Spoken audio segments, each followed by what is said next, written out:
குறளின் குறள் நிகழ்ச்சிக்கு மீண்டும் உங்களை வரவேற்கிறேன். இதுல நம்ம வந்து 60வது அதிகாரத்தை பார்க்க இருக்கிறோம். 59 அதிகாரங்களை ஏற்கனவே முடிச்சிருக்கோம். 590 குறள்களை முடிச்சிருக்கோம்.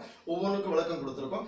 திருக்குறள் இங்கிலீஷ் கப்லெட்டுங்கிற முறையில் மொழிபெயர்த்திருக்கக்கூடிய என்னுடைய மொழிபெயர்ப்பு அடிப்படையாக கொண்டு நான் அதை பேசிட்டு வர்றேன். இதுல எல்லா விதத்துலையுமே வந்து உங்களுக்கு மொழிபெயர்ப்பு எப்படி இருக்கும் அப்படின்னா செமான்டிக்கல் அப்ரோச்சில் மொழிபெயர்த்திருக்க அடிப்படை மீனிங்கை அடிப்படையாக கொண்டு அர்த்தத்தை அடிப்படையாக கொண்டு தான் அந்த மொழிபெயர்ப்பு இருக்கும். இதில் 4+3ங்கிற வார்த்தையில் மொழிபெயர்ப்பு பண்ணப்பட்டிருக்கு. எப்படி வள்ளுவர் சொல்லியிருக்காரோ 7 சீரில் அதே போன்று மொழிபெயர்ப்பு பண்ணப்பட்டிருக்கு. இதில் 16 ஹெட்டிங்கில் ஆஸ்பெக்ட்ஸாக வரையறுத்து 1330 குறள்களும் 1330 குறள்களும் 133 அதிகாரங்களில் சொல்லப்பட்டது 16 ஹெட்டிங்கில் ஆஸ்பெக்ட்ஸில் வரையறுத்து நான் பேசிட்டு வர்றேன். இதில் வந்து நம்ம இப்போ போய்கிட்டு இருக்கிறது பார்த்துக்கிட்டு இருக்கிறது வந்து கவர்னன்ஸ்ன்னு சொல்கிற தலைப்பில் பார்த்துக்கிட்டு இருக்கோம். 10வது தலைப்பில் 9 முடிச்சிருக்கோம், 10ல் போயிட்டு இருக்கோம். 59லேருந்து 78 வரைக்கும் இப்போ 60வது தலைப்புக்கும் வந்திருக்கும். இது வந்து ஊக்கமுடைமை அல்லது ஊக்கம் செயல்திறன், ஊக்கமுடைமை அல்லது செயல்திறன், ஜீல் அப்படிங்கிறது இங்கிலீஷில் சொல்லலாம். இது வந்து ஒரு மிக முக்கியமான ஒரு அதிகாரம். ஏன்னா இந்த ஊக்கமுடைமைங்கிறது வந்து ரொம்ப முக்கியமான விஷயங்கிறது எல்லாருக்குமே தெரிஞ்சது. ஒரு மோட்டிவேஷனல் ஸ்பீச் அப்படிங்கிறது எவ்வளோ முக்கியம், ஒரு மோட்டிவேஷன் பண்ணுறது அல்லது ஒருத்தரை ஊக்கம் ஊட்டுறது எவ்வளோ முக்கியமான விஷயம் அப்படிங்கிறது நமக்கு தெரியும். மனிதர்களுக்குள்ளதா இன்னைக்கு COVID-19 நடந்துகிட்டு இருக்கு. இந்த நேரத்தில் கூட நம்ம தெரிஞ்சுக்க வேண்டிய மிக முக்கியமான விஷயம் என்ன அப்படின்னா, நம்ம உடம்புல ஆன்டிபாடிஸ் உருவாகுது. நம்ம உடம்புல வரக்கூடிய அந்த எதிரிகளை அழிப்பதற்காக அது உருவாக்குறதுக்காக தான் இந்த ஆங்கில மருத்துவம் வந்து வேக்சினை கண்டுபிடிக்குது. அப்போ அந்த வேக்சின் வந்து அதை குணப்படுத்துறதுக்கான மருந்து கிடையாது. நம்ம உடம்பு நம்மளை குணப்படுத்துறதுக்கு அது வந்து செய்ய முடியாமல் இருக்கிற சமயத்தில் அந்த ஆன்டிபாடிஸை தூண்டி விடுற வேலை. அப்போ நம்ம உடம்பே நம்மளை குணப்படுத்தக்கூடிய சக்தி அதுக்கு இருக்கு அப்படிங்கிறது நமக்கு தெரியுது.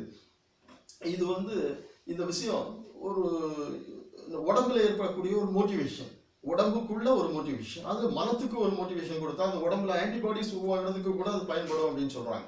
சைக்கலாஜிக்கல் மோட்டிவேஷன் அப்படின்னு வள்ளுவருடைய குறள்கள் மோட்டிவேஷனல் ஸ்பீச்சுக்கு ரொம்ப பயன்படக்கூடியது. அதுவும் இந்த அதிகாரம் 60வது அதிகாரம் ஜீலுங்கிற தலைப்பில் வரக்கூடியது ரொம்ப உபயோகரமான ஒன்று. 591வது குறளை பார்க்கலாம். Zeal is real wealth others are not. இது என்ன சொல்றாரு, உடையர் எனப்படுவது ஊக்கம், அக்திலா உடையது உடையரோ மற்ற. ஒருத்தருக்கு வந்து ஏதோ ஒன்று இருக்கு அப்படின்னு சொன்னா அது ஏதோ ஒன்று இருக்குன்னா இவர் சொல்றதெல்லாம் வெல்த்தை பற்றி சொல்றாரு. உண்மையான வெல்த், உண்மையான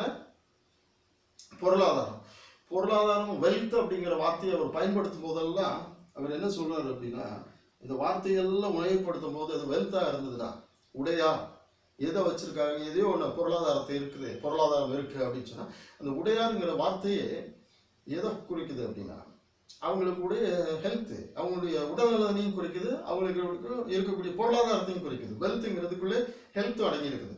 இதான் சொல்றாரு, zeal is real wealth others are not. இந்த ஊக்கம் என்பது, ஊக்கமுடைமை என்பதுதான் உண்மையான வெல்த், மற்றதெல்லாம் வேஸ்ட் அப்படிங்கிறது தான் சுருக்கமாக சொன்னா. 592 பார்த்தீங்க அப்படின்னா will power is permanent but wealth is temporary. இந்த வெல்த்துங்கிறது இப்போ இந்த இடத்துல வந்து வெல்த் சொல்றாரு. வெல்த்துங்கிறது கொஞ்ச காலம் இருந்து போயிடும். இது பணமா இருக்கலாம், ஹெல்த்தும் கூட அதனால கெட்டு போறதுக்கு வாய்ப்பு இருக்கு. ஆனா இந்த வில் பவர் அப்படிங்கிறது வந்து இந்த இடத்துல அதுதான் ஊக்கமா சொல்றாரு. ஊக்கம், இந்த வில் பவர்ங்கிறது ரொம்பவும் தொடர்ந்து இருக்கக்கூடிய ஒன்று. இந்த வில் பவரை பற்றி சொல்லும்போது ரொம்ப ரொம்ப ஒரு முக்கியமான ஒரு கொட்டேஷனை நான் அடிக்கடி சொல்றது உண்டு. ஐ மீன் strong will to strive to seek to find and not to yield அப்படின்னு சொல்லுவேன். இது என்னோட மேத்யூ ஆர்னால்ட் அப்படின்னு சொல்றவருடைய ஒரு போயத்தில் வரக்கூடிய ஒரு கொட்டேஷன். அது அதில் உள்ள ஒரு போய்ட்ரி கொட்டேஷன் எடுத்து சொல்றது உண்டு. அந்த வில் பவர் அப்படிங்கிறது ரொம்ப ரொம்ப ரொம்ப முக்கியமான ஒன்று. வில் பவர் இருந்ததுன்னா அது பெர்மனன்ட், நிலையான ஒன்று. ஆனால் வெல்த்துங்கிறது அழிஞ்சு போகிற ஒன்று. அந்த வில் பவர் இருக்கும்போது இந்த வில் பவருக்கு தான் அதை சொன்னேன். அதில் என்ன சொல்லுவார் அப்படின்னா, யுலிசஸ்னு ஒரு போயத்தை எழுதியிருப்பார். அந்த போயத்தில் யுலிசஸ்ங்கிறது கடல், அவர் வந்து ஒரு போயம். யுலிசஸ் வந்து ஒரு கடலுக்கு மத்தியில் இருப்பார். அந்த கடலில் வந்து நடுவில் போயிருக்கும் போது கடல்ல இருந்து வெளியே வரணும், கடற்கரையும் தெரியாது, எங்க போறதுன்னு தெரியாது. அப்படி ஒரு சூழ்நிலை. இவங்க கொண்டு போன பொருட்கள் எல்லாம் இவங்க சாப்பிட்டு முடிச்சாச்சு, இப்போ சாப்பிட்றதுக்கு கூட ஒன்றும் இல்லை. இப்படி ஒரு சூழ்நிலையில இருக்கும்போது இவருடைய நண்பர்கள், இவர் கூட்டிட்டு போன நண்பர்கள் எல்லாம் இவரை திட்ட ஆரம்பிச்சிட்டாங்க. அப்படி ஒரு சூழ்நிலையில யுலிசஸ் இருக்காரு. அப்படி இருக்கும்போது தான் அவர் சொல்றாரு, நான் கரைக்கு போக முடியாது, இங்கேயும் என்ன இருக்கு அப்படி தெரிய மாட்டேங்குது, நடுக்கடல்ல இருக்கும், தத்தளிச்சுக்கிட்டு இருக்கோம், புயல் காற்று இதெல்லாம் அதிகமா இருந்துகிட்டு இருக்குது. இந்த சூழ்நிலையில அலை காற்றெல்லாம் அதிகமா வந்துகிட்டு இருக்கு. இந்த சூழ்நிலையில அவர் சொல்றாரு, ஐ எம் ஸ்ட்ராங் வில்ல இருக்கிறேன், இந்த ஊக்கத்துல இருக்கிறேன், to strive to C to find, எப்படினாலும் கஷ்டப்பட்டு கண்டுபிடிச்சு வந்துடுவேன் அப்படிங்கிறதுக்கு அந்த வில்லை பயன்படுத்துறாரு. ஸோ அந்த வில்ல பவர் அப்படிங்கிறது அவ்வளவு ஸ்ட்ராங்கான ஒன்று. வில் பவர் அப்படிங்கிற விஷயம் ரொம்ப ரொம்ப ரொம்ப முக்கியமான ஒன்று. அதான் ஊக்கமுடைமையில மிக முக்கியமான ஒன்று இந்த வில் பவர் தான். அடுத்தது ஒரு முக்கியமான இன்னொரு குறள், 593வது குறள், சுஜோக் being known none would be sick. இதுல நான் இந்த மொழிபெயர்த்திருக்கிறது எப்படி மொழிபெயர்த்திருக்கேன்னா, 593வது குறள், ஆக்கம் இழந்தே மிஞ்சு அல்லாவா ஊக்கம் ஒரு வந்தம் கைத்து உடையார்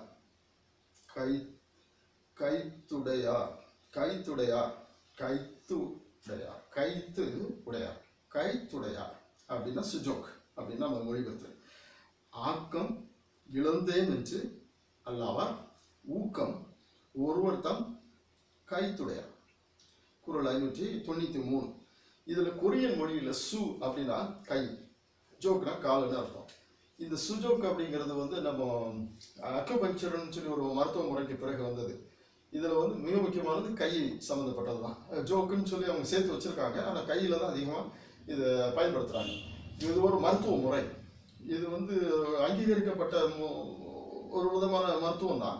இருந்தாலும் உலகம் பூரா சரியான முறையில் அரசாங்கங்கள் அங்கீகரித்து இருக்குதா அப்படிங்கிறத வந்து சொல்ல முடியாது. இருந்தாலும் மக்கள் மத்தியில் மிக பிரபலமாக அங்கீகரிக்கப்பட்ட ஒரு முறை. இந்த முறையில் என்ன செய்கிறாங்கன்னா, கையை பயன்படுத்தி ஊக்கம் கொடுக்குறாங்க. கையில் எல்லாம் நரம்புகளும் இருக்கிறதுனால அதை பயன்படுத்தி, நான் ப்ராக்டிக்கலாக இதை பண்ணி பார்க்கும்போது கூட இதை வந்து நான் பர்சனலாக அனலைஸ் பண்ணும்போது இது உண்மைங்கிறத தெரிஞ்சிருக்கேன். அது மட்டும் இல்லை, நம்மளே பார்க்கலாம், பல பேருக்கு ஊக்கம் பண்றதுக்காக கை வந்து பிசுகிறது, இந்த மாதிரி வேலைகள் எல்லாம் செய்வாங்க. இது வச்சுதான் இந்த முறையே அறிமுகமானது. ஒரு மருந்து இல்லா மருத்துவம்னு சொல்லலாம். இதுல கைத்துடையார் என்பது செல்வம் உடையவர்கள் என்பதை குறிக்கும் அப்படின்னு சொல்லலாம். உடல் நலம் வந்து ஒரு செல்வம் தான். இதை தான் நம்ம சொல்லிக்கிட்டே வரோம். வெல்த்துங்கிறதுக்குள்ள ஹெல்த் இருக்குது அப்படின்னு. ஒருவருக்கு அதிக ஊக்கம் எப்படி வரும் அப்படின்னா, அவர்கிட்ட இருக்கக்கூடிய செல்வத்தினால தான் வரும். அது ஹெல்த்தாகவும் இருக்கலாம், இல்லை பொருளாதாரமாகவும் இருக்கலாம். இந்த ஊக்கம் ஒருவரிடம் வர அவரின் கையில் சுஜோக்ங்கிற ஒரு விஷயத்தை செய்கிறது. சுஜோக்குங்கிறது ப்ரெஸ் பண்ணுறது. நம்ம பார்த்தீங்கன்னா ரொம்ப கவலையாக இருக்கும்போது இப்படி ப்ரெஸ் பண்ணுவாங்க, ரொம்ப சந்தோஷமாக இருக்கும்போதும் ப்ரெஸ் பண்ணுவாங்க. அதிகமாக நம்முடைய ஹார்மோனல் சிஸ்டம் வந்து அதிகமாக சுரந்தாலும் நமக்கு ஆபத்து, குறைவாக சுரந்தாலும் ஆபத்து. அப்போ இந்த கையில் பிசைகிறதே வந்து ஒரு விதமான சுஜோக்குங்கிற ஒரு முறையை அதில் பயன்படுத்துறதுக்கு வள்ளுவர் அந்த காலத்திலே 2000 வருஷத்துக்கு முன்னாடியே இதை சொல்லியிருக்காரு. ஆனால் அறிமுகமானது பின்னாடி தான் அது அறிமுகமாச்சு. கொரியன் டாக்டர்ஸ் தான் அதை சொல்லியிருக்காங்க. ஆனால் அது எப்படி வள்ளுவருக்கு தெரியும் அப்படிங்கிற ஒரு கேள்வியை நம்ம கொண்டு வந்தால், உண்மைங்கிறது வந்து உண்மையை தேடி போன மனிதர்களுக்கெல்லாம் தெரியப்படுத்தப்படும் அல்லது தெரிஞ்சிருக்கும் அப்படிங்கிறத நம்ம பார்க்கலாம். இது வந்து பைபிளில் கூட இருக்கு. இதை பற்றி நம்ம இதில் விளக்கமாக சொன்னால் இது பெரிய ஒரு ஸ்பீச்சாக போயிடும். அதனால இதை மட்டும் பற்றி பார்க்கலாம். சுஜோக் being known none would be sick. இந்த விஷயத்தை தெரிஞ்சுக்கிட்டாங்கன்னா, இதில் நரம்புகள்லாம் இருக்குது அப்படின்னு தெரிஞ்சுக்கிட்டாங்கன்னா, இதுலேயே வந்து ஒரு மருந்தில்லா மருத்துவத்தை அவங்க செய்ய முடியும் அப்படிங்கிறது தான் வள்ளுவர் இங்கே சொல்ல வர்றாரு. இது வந்து கைத்துடையார். நம்மகிட்டே கை இருக்குது, அந்த கையை பயன்படுத்தியே நம்ம வந்து நம்மளை கொஞ்சம் ஆசுவாசப்படுத்தலாம். இது சார்ந்து தான் நிறைய மருத்துவ முறைகளும் அதுக்கு பிறகு வந்தது. இதை வள்ளுவர் என்ன சொல்றாருன்னா, இது வந்து நமக்கு ஒரு ஊக்கத்தை கொடுக்கறதுக்காக. ரொம்ப ஃப்ரஸ்ட்ரேட்டடாக உட்காந்துருக்கவங்க கையை பிசைஞ்சிக்கிட்டே இருப்பாங்க, அதை நம்ம பார்த்துருப்போம். அந்த கையை பிசைஞ்சிக்கிட்டே இருக்கும்போது அவங்களுக்கு வந்து ஒரு விதமான ஊக்கம் ஏற்படுது. அதுதான் வள்ளுவர் சொல்லியிருக்காரு. இந்த கைத்துடையார் அப்படிங்கிற இந்த சுஜோக்கு முறையை பயன்படுத்தி நமக்கு ஒரு ஊக்கத்தை நம்ம உருவாக்க முடியும் அப்படிங்கிறத 2000 வருஷத்துக்கு முன்னாடி அவருக்கு வந்து தோன்றியிருக்கு, அவர் சொல்லியிருக்காரு. இதை நம்ம இப்படி தான் விளக்க முடியும். இதை தவிர்த்து வேற விளக்கத்தை நம்ம கொடுக்க முடியாது. இதை ஏன் நான் இதை வந்து விளக்கமாக சொல்கிறேன்னா, இதுக்காகவே நான் வந்து சுஜோக் முறை அப்படிங்கிற முறையை கூட படித்து அதில் கூட லைசன்ஸ் வாங்கினேன். ஆனால் அதை வந்து படித்து அதை செய்யணுங்கிறதுக்காக இல்லை, அதை தெரிஞ்சுக்கணுங்கிறதுக்காக செய்தேன். இப்படி பல முறைகளை செய்தேன். அதுக்கப்புறம் தான் இதனுடைய விளக்கமே எனக்கு புரிஞ்சுது. இது ஏன் வள்ளுவர் இப்படி சொல்லியிருக்கணும் அப்படின்னு சொல்லி. அதில் 592வது குறளில் அவர் சொல்லக்கூடியது 93வது குறளில் சொல்லக்கூடியது Su Jok being known none would be sick. இப்போ ஒருத்தருக்கு வந்து சுஜோக்குன்னா என்னன்னு தெரிஞ்சுக்கிட்டா சிக் ஆகிறதுக்கு வாய்ப்பே இல்லாமல் போயிடும். அவன் வந்து நோய் இல்லாமல் வாழ முடியும், நோய் இல்லாமல் வாழ்கிறதுக்கு ஒரு வழி அதில் கிடைக்கும் அப்படிங்கிறது தான் வள்ளுவர் சொல்கிறார். அது மருந்து இல்லாத முறையில் தன்னையே கொஞ்சம் குணப்படுத்தக்கூடிய, ஊக்கம் அளிக்கக்கூடிய, ஊக்கம் தான் அளிக்கிறது. ஊக்கம் அளிக்கிறது மூலமாக நம்முடைய மனம் சைக்கலாஜிக்கல் ஆஸ்பெக்டில் நம்முடைய மனம் வந்து ஊக்கம் அடைஞ்சிச்சுன்னா நம்ம உடம்பும் அது மூலமாக ஊக்கத்தை பெறும். அப்போ நான் சொன்னேன், ஆன்டிபாடிஸுங்கிறது நம்ம உடம்புல ஏற்றி நம்ம உடம்புல ஆன்டிபாடிஸை ஏற்றுறதை விட நம்ம உடம்புல ஒரு வேக்சினை ஏற்றி இந்த ஆன்டிபாடிஸை வந்து செயல்பட வைக்கிறாங்க. அது மூலமாக நோயை குணப்படுத்துகிறாங்க. அது மாதிரி நம்ம உடம்புல வந்து மூளையில் வந்து நல்ல ஒரு ஊக்கத்தை கொடுக்கறது மூலமாக ஆன்டிபாடி உருவாகும். இதையும் விஞ்ஞானம் ஏற்றுக்கிறது. நம்ம என்டார்ஃபின், இதை பற்றி பல தடவை சொல்லியிருக்கேன். என்டார்ஃபின், செரோட்டோனின், ஆக்சிடோசின், இந்த மாதிரி ஹார்மோன் சுரக்கிறது கூட இது மூலமாக சுரக்குது அப்படின்னு சொல்லியிருக்கேன். இந்த ஹார்மோன்ஸ் வந்து நமக்கு வாழ்நாளை அதிகப்படுத்துறதுக்கு, நம்முடைய உடம்புல வந்து எந்த நோய் இல்லாமல் இருக்கிறதுக்குலாம் ரொம்ப பயன்படுது அப்படின்னு சொல்லியும் பல குறள்களில் ரொம்ப விளக்கமாக சொல்லியிருக்கேன். ஸோ இந்த சுஜோக்குங்கிற முறையும் கைத்துடையாருங்கிற அந்த முறையை நம்ம தெரிஞ்சுக்கிட்டோம்னா நமக்கு ஒரு ஊக்கம் கிடைக்கும். ஊக்கம் மூலமாக நல்ல ஒரு வெல்த்து, அதாவது வெல்த்துக்குள்ள ஹெல்த்தும் இருக்கிறதுனால நமக்கு கிடைக்கக்கூடியது ஒரு நல்ல உடல்நலமும் கிடைக்கும், நல்ல பொருளாதாரமும் கிடைக்கிறதுக்கு ஒரு வாய்ப்பு இது மூலமாக பயன்படுத்த முடியும் அப்படிங்கிறது வள்ளுவர் சொன்னது. 593வது குறள். 594ல் wealth creeps in if unfailing confidence over rules. ஒருத்தனுக்கு நல்ல விதத்தில் அவனுடைய கான்ஃபிடன்ஸ் லெவல், தன்னம்பிக்கை அதிகமாக இருந்ததுன்னா வெல்த் வருது. இந்த பொருளாதாரமாக இருக்கட்டும், அதுக்குள்ளே இருக்கிற ஹெல்த்தாகவும் இருக்கட்டும், வெல்த்துங்கிறதுக்குள்ளே இருக்கக்கூடிய ரெண்டும், அந்த வெல்த் வந்து உள்ளே வந்துடுமா, அவனுக்கே தெரியாமல் கூட உள்ளே வந்துடும். எப்படி வரும்? அவனுக்கு கான்ஃபிடன்ஸ் லெவல் அதிகமாக இருந்ததுன்னா இது நடக்கும். அது வந்து அன்ஃபெயிலிங், யார் சொல்லியும் தன்னம்பிக்கை குறையாத ஒரு மனுஷனுக்கு இந்த ரெண்டும் வந்து சேர்ந்துடும், வெல்த்தும் ஹெல்த்தும் அப்படின்னு சொல்கிறார். 595ல் flower stem floats up above water, greatness above will power. இப்போ ஒரு மனுஷனுக்கு வில் பவர் அப்படிங்கிற அந்த ஊக்கம் அதிகமாக இருக்கும்போது அவன் வந்து அவனுடைய கிரேட்னஸ், அவன் வளர்ந்துக்கிட்டே வருவான். எப்படி தண்ணி அதிகமாகிட்டு இருக்கும்போது அந்த ஃப்ளவர் பார்த்தீங்கன்னா ஒரு மலருடைய அந்த மலர் நீட்டம் உயர்ந்துகிட்டே வரும், தண்ணிக்கு மேலே வந்துகிட்டு இருக்கும், தண்ணி மேலே அது மேலே வந்துகிட்டு இருக்கும். அது மாதிரி இவனுடைய மனோதிடம் எப்படி இருக்குதோ அதை பொறுத்து இவனுடைய கிரேட்னஸ் அவன் வளர்ந்துக்கிட்டே இருப்பான், அவனுக்கு பெருமை வந்து சேர்ந்துக்கிட்டே இருக்கும் அப்படிங்கிறது தான் வள்ளுவர் அதில் சொல்கிறார். 596வது குறளில் whether possible or not think of highly, அல்லது whether possible or not think lofty thoughts, இப்படியும் நம்ம எடுத்துக்கலாம்.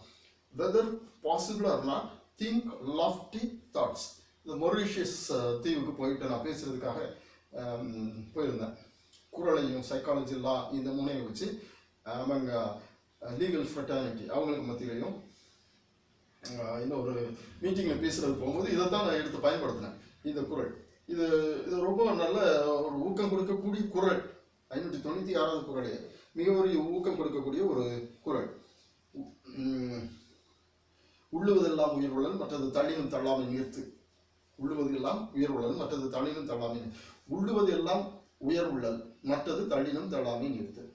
அப்போ நினைக்கிறதையெல்லாம் பெருசாக நினைக்கணும், ஒருவேளை அது நடக்காமல் போனால் கூட அப்படின்னு சாதாரணமாக இதுக்கு விளக்கம் சொல்லிடுறோம். ஆனால் அது இல்லை, இதுக்கு ஒரு சாதாரண விளக்கம் இல்லை, இது ஒரு பெரிய ஆழ்ந்த விளக்கத்தை கொண்டது.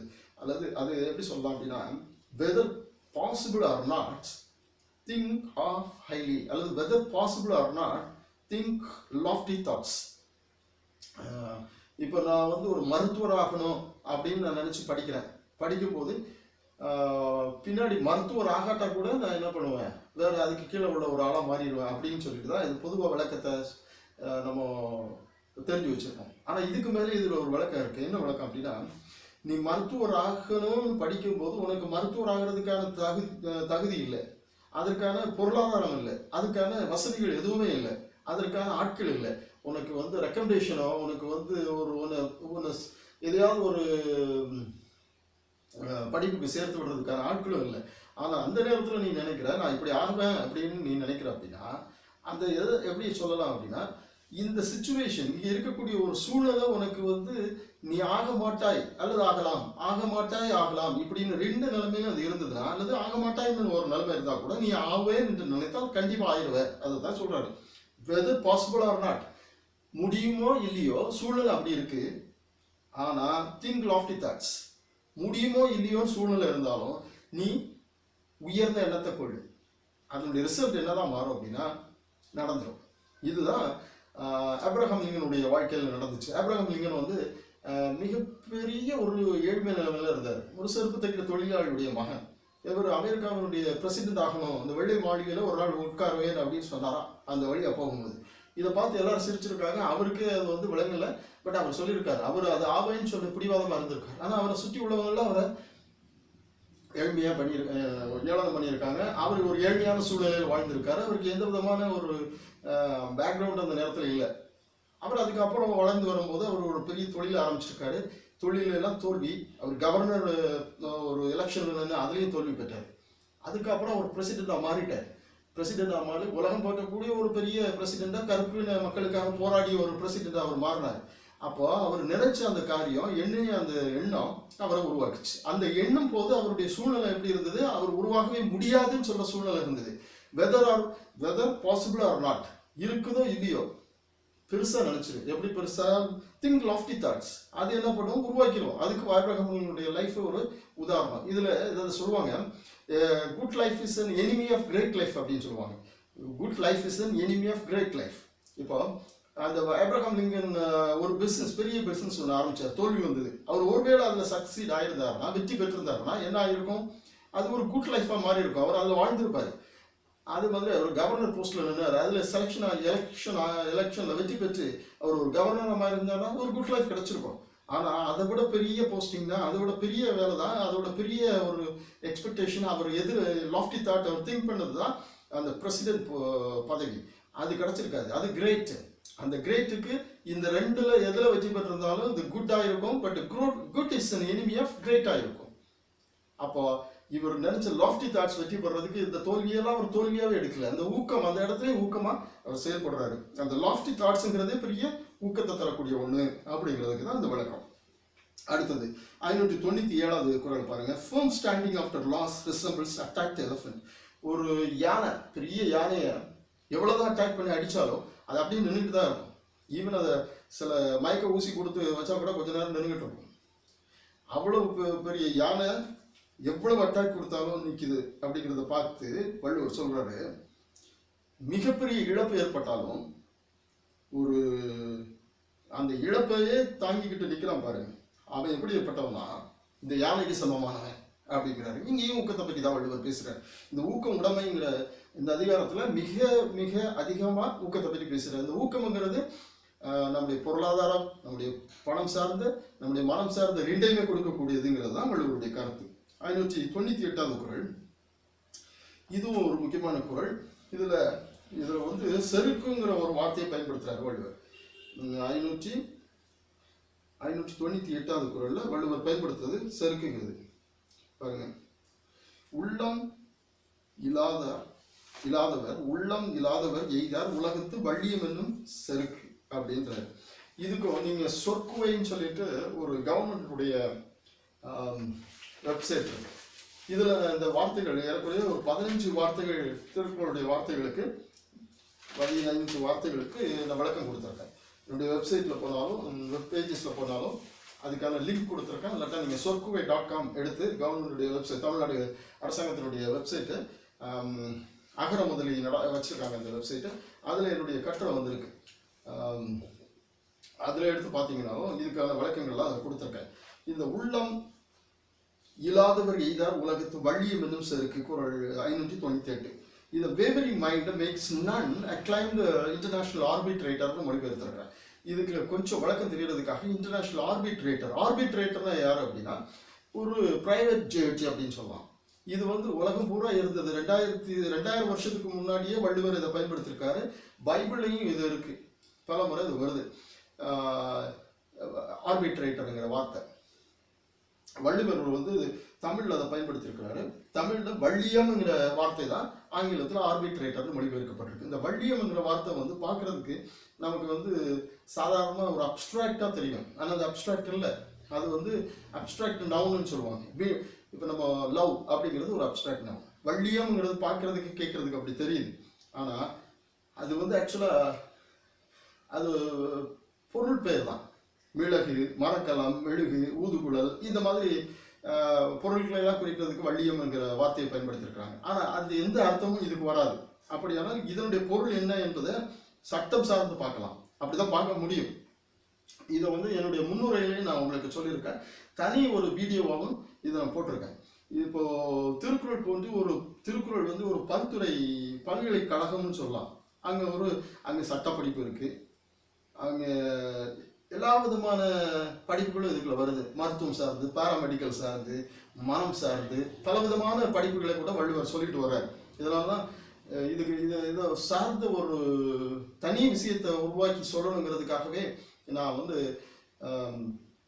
ஒரு ஒரு தனி பல்கலைக்கழகம் சார்ந்து, இதற்காகவே ஒரு பல்கலைக்கழகம் அப்படிங்கிற ஒரு முறையில் இதை கற்றுக் கொடுக்கறதுக்காகவே செய்யணும் அப்படிங்கிற ஒரு ஒரு ஒரு ஒரு விதமான பல்கலைக்கழகத்தையும் உருவாக்கி வச்சிருக்கேன். அதை நீங்கள் பார்க்கலாம். அதுக்கான தனி ஒரு வீடியோவும் நான் பண்ணுவேன். அதை நீங்கள் பாருங்கள். அது உங்களுக்கு எந்த விதத்தில் பிரயோஜனமாக இருக்கும், நீங்கள் பயன்படுத்தலாம். பாருங்கள், உள்ளம் இல்லாதவர். உள்ளம் இல்லாதவர் அப்படின்னா ஊக்கம் இல்லாதவர். ஊக்கம் இல்லாதவர். உலகத்து வள்ளியம். உலகத்து வள்ளியம் என்னும் செருக்கு. இந்த செருக்குங்கிற வார்த்தை ஒரு நெகட்டிவ் வார்த்தை, ஒரு எதிர்மறையான வார்த்தை. இந்த வார்த்தையை 613வது குறள்லையும் வள்ளுவர் பயன்படுத்துறாரு. ஆனா நீங்க பாசிட்டிவா பயன்படுத்துறாரு, எதிர்மறையானது நேர்மறையா பயன்படுத்துறாரு. இந்த ஒரு செருக்கு நல்ல செருக்கு, நல்லதுக்காக வரக்கூடிய செருக்கு. ஆனா சில பேர் அகாடமிக் அரகன்ஸ் சொல்லுவாங்க, அது கூட நல்லதில்லை. ஆனா இங்க வள்ளுவர் சொல்ற செருக்கு வந்து நல்லதுக்காக வரக்கூடிய செருக்கு. எப்படின்னா, இந்த வள்ளியம்னா வள்ளியர் அப்படின்னு கூட எடுத்துக்கலாம். வள்ளியம் என்பது வள்ளியரை கூட குறிக்கும். இந்த வள்ளியர் அல்லது வள்ளியம் அப்படின்னா என்னதுன்னா, இவ்வுலகத்தாருள் நீதி வழங்க வன்மையுடையோம் என்று தம்மைத்தானே மதிக்கக்கூடிய ஒரு நிலையை பெறுறது. இதுதான் வள்ளியம். இந்த உலகத்திலே நீதியை நிலைநாட்டுறதுக்கு நாமே தகுதியுடையவர்களாக இருக்கிறோம் என்ற ஒரு நிலையை பெறுவது தான் வள்ளியம், அதாவது ஆர்பிட்ரேட்டர் ஆகிறது. இந்த ஆர்பிட்ரேட்டர் லான்னு சொல்றது உலக சார்ந்த ஒரு லா. இது இந்தியாவில் 1996 வரைமுறைப்படுத்தியிருக்காங்க. Arbitration conciliation act 1996, arbitration and conciliation act 1996 சொல்லி அதுக்கு முன்னாடியே வந்ததை வரைமுறைப்படுத்தி எடுத்திருக்காங்க. 2015 மறுபடியும் அதை அமெண்ட் பண்ணாங்க. 2019 பண்ணியிருக்காங்க. இந்த இதுபடி என்ன அப்படின்னா, ஒரு ஜட்ஜி வந்து கோர்ட்ல இருக்காங்க, அவங்கள அரசாங்கம் நியமிச்சிருக்கு. அரசாங்கத்தில் உலகத்தில் மக்களுக்கு, அந்த நாட்டில் மக்களுக்கு பிரச்சனை வரும்போது அந்த ஜட்ஜிகள்கிட்ட போகலாம். அவங்க வந்து நியாயத்தை கொடுக்கறதுக்காக விசாரித்து நீதி வழங்குறாங்க. ஆனால் 2 பேருக்கு இது வந்து கிரிமினல் சிவில் அப்படின்னு சொல்லக்கூடிய 2 விதமான முறையிலையும் அவங்ககிட்ட போகலாம். ஆனால் இங்கே இந்த ஆர்பிட்ரேட்டருங்கிறது ஒரு ஆல்டர்னேட்டிவ் சிஸ்டம் ஆஃப் ரெசல்யூஷன். என்ன சொல்லுவாங்கன்னா, ஏடிஆர்எஸ்ன்னு சொல்லுவாங்க, ஆல்டர்னேட்டிவ் டிஸ்பியூட் ரெசல்யூஷன் சிஸ்டம் அல்லது மெக்கானிசம். இந்த ஒரு வழியை பயன்படுத்தி இதை சீக்கிரமாக பரிபாலனை செய்ய, அந்த நீதியை வந்து நீதிமன்றங்கள் பரிபாலனை பண்ணுறதுக்கு மற்ற கேஸுகள்லாம் அவங்களுக்கு நிறைய இருக்கிறதுனால இந்த ஒரு சட்டத்தை கொண்டு வந்தாங்க. பிஸ்னஸ், கன்ஸ்ட்ரக்ஷன் இதெல்லாம் சார்ந்ததுக்கு இது பயன்படும் அப்படிங்கிறதுக்காக இதை கொண்டு வந்தாங்க.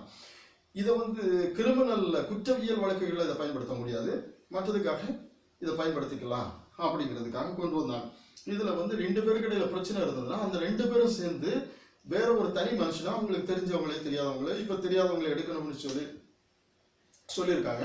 ஆனாலும் தெரிந்தவங்களை எடுக்கணும்னாலும் அதுக்கு சில வரைமுறைகளை சொல்லி இப்பவும் 2015 அந்த 2015-19 இதுகளெல்லாம் அமெண்ட்மெண்ட்லாம் விளக்கம் கொண்டு வந்திருக்காங்க.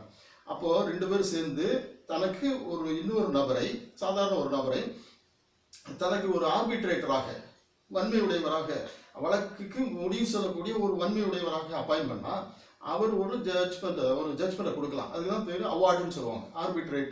ஆர்பிட்ரேட்டர்ஸ் அவார்டு அல்லது ஆர்பிட்ரல் அவார்டு அதை கொடுப்பாங்க. அதை கோர்ட்டில் கொண்டு போய் கோர்ட்டினுடைய ஒரு ஜட்ஜ்மெண்ட்டுக்கு நிகரானது, சிவில் கோர்ட்டினுடைய ஒரு டிகிரின்னு சொல்லுவாங்க இல்லையா, அதுக்கு நிகரானது தான் அது. அதை எடுத்துக்கொண்டு எப்படி கோர்ட்டினுடைய அந்த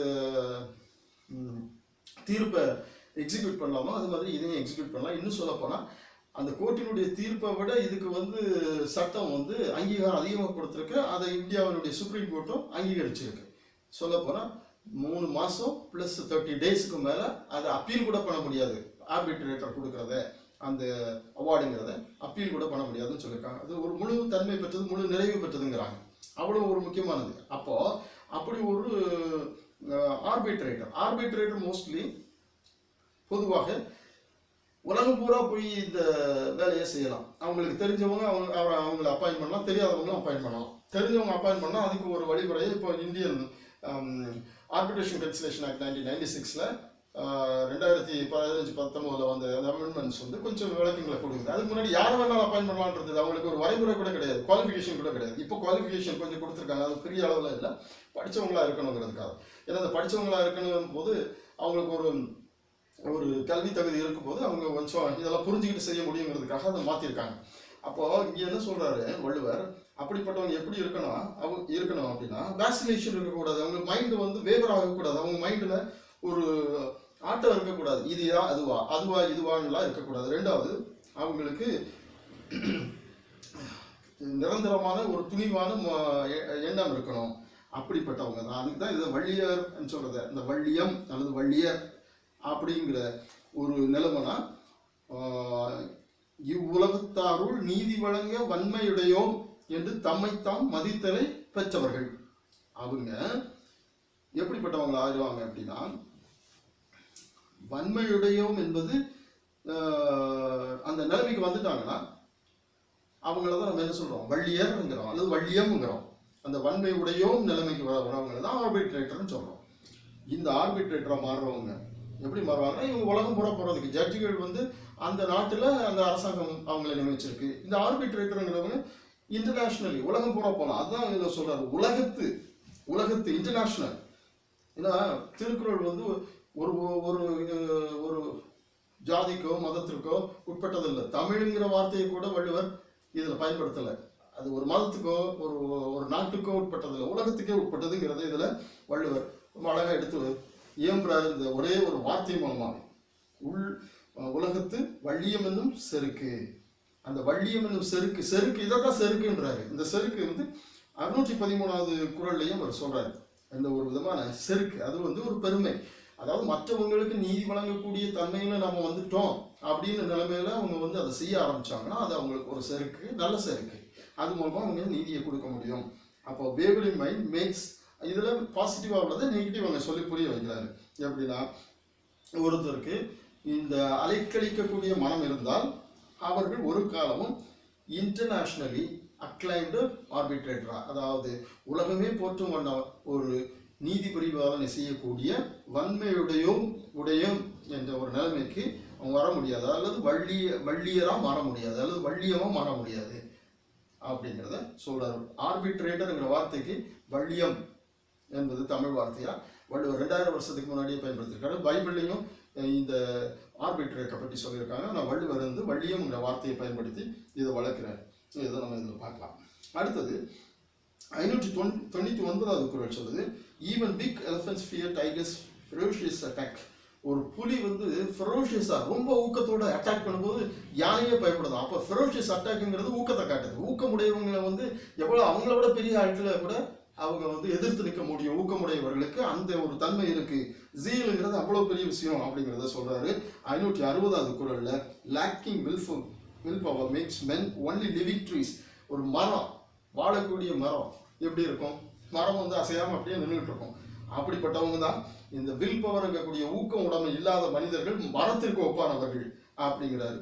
மரத்துல உறுதி இல்லாம செயல்பட்டா அவர்கள் சாதாரணமா இருக்கக்கூடிய மரங்கள் மாதிரி தான் இருப்பாங்க. வாழக்கூடிய மரம் வாழ்ந்துகிட்டு இருக்கு, இவங்களும் வாழ்ந்துகிட்டு இருக்காங்க. இவங்களுக்கு ஊக்கம் இல்லை, மரத்துக்கும் ஊக்கம் இல்லை. அதான் அந்த ஒரு கம்பேரிசனை சொல்லி வள்ளுவர் வள்ளுவர் இதை விளக்குறாரு 560வது குறளில். இது தொடர்ந்து நம்ம அடுத்த குறள்களை அப்புறம் பார்க்கலாம். நன்றி.